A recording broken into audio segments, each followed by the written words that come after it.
When Amaka married Chike, she thought her prayers had finally been answered. He was gentle, educated, and the kind of man who held doors open and spoke softly. Their wedding in Lekki was a dream. White roses, silver decor, laughter, and promises that sounded like forever. But forever came with conditions, and they were written by his parents.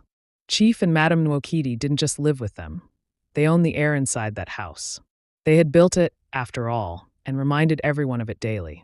What Amaka didn't know was that her marriage wasn't between two people. It was between her husband, and his parents' authority. The first week, Amaka told her mother-in-law that she wants to cook, and it's a surprise, the mother-in-law reluctantly agreed. Amaka made egusi soup, everyone's favorite. After she finished, her mother-in-law opened the pot of egusi soup, frowned, and said, "You put too much oil. My son doesn't like that. I'll show you how to cook properly." Her father-in-law would rearrange the furniture and lecture. In this family, chairs face east. Don't change tradition. At first, Amaka laughed it off. She told herself it was love, just old-fashioned family closeness. But slowly, that closeness started to feel like a chokehold. Every time she tried to make a decision, her mother-in-law overruled it. Every time she confided in her husband, he smiled and said, "Babe, it's normal.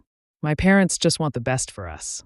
That word, normal, became a chain she didn't realize she was wearing.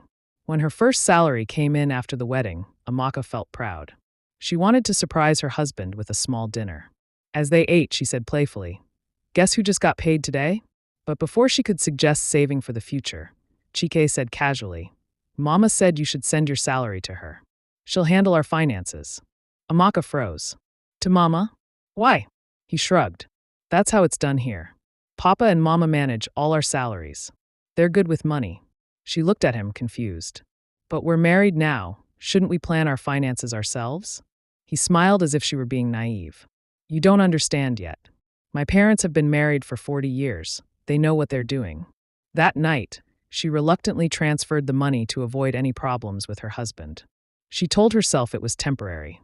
But temporary became routine. Month after month, her salary went straight to Madam Nwokedi. Soon Amaka found herself asking permission to buy the simplest things. One afternoon, she shyly approached her mother-in-law. "Mama, please, I need 2,000 Nigerian nairas for deodorant and my hair serum."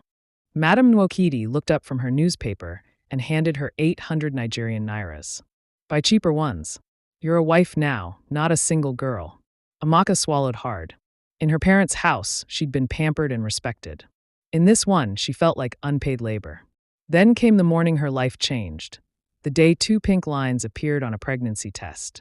She stared at the stick,